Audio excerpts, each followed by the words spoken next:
मीडियाशी घेणं नाही मॅडम. मला सस्पेंड केलं. मी नाळूचे गाड्या उपसी मी माती काम करीन पण बाबासाहेबांची ओळख पुसू देणार नाही. मला सस्पेंड करायचं करू शकता. पालकमंत्री सुद्धा पालकमंत्री संविधानामुळे आहे. मग जो संविधानाला कारणीभूत आहे तो प्रजासत्ताक दिनाचा जो मानकरी आहे त्याचं नाव भाषण का नाही. मग बाबासाहेबांचं नाव आहे जो संविधानाला कारणीभूत आहे त्याला तुम्ही संपवायला निघालाय. पालकमंत्र्यांची फार मोठी चूक आहे मॅडम. माफी मागणार नाही पण पालकमंत्र्यांची चूक पदरात घ्यावी.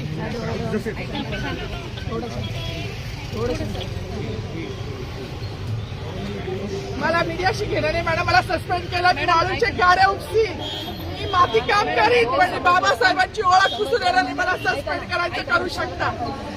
मॅडम बाबासाहेबाला संपवायचं काम करायचं नाही. 26 जानेवारी 15 ऑगस्ट मध्ये मी नाही मानत पण लोकशाही मॅडम तुम्ही सुद्धा संविधानामुळे आहात. पालकमंत्री सुद्धा पालकमंत्री संविधानामुळे आहे. कोणताही जातीभेद नाही. सगळी समानता त्यांनी दिली आहे. बाबासाहेबांचं नाव आता तरी भाषणात येईल मग तरी भाषणात येईल. ज्या लोक संविधानाला लोकशाहीला कारणीभूत नाही त्यांची नावं वारंवार घेतली गेली. मग जो संविधानाला कारणीभूत आहे तो प्रजासत्ताक दिनाचा जो मानकरी आहे त्याचं नाव भाषण का नाही.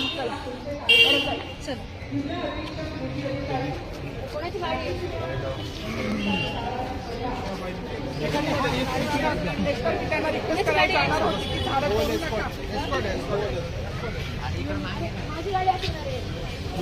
नका.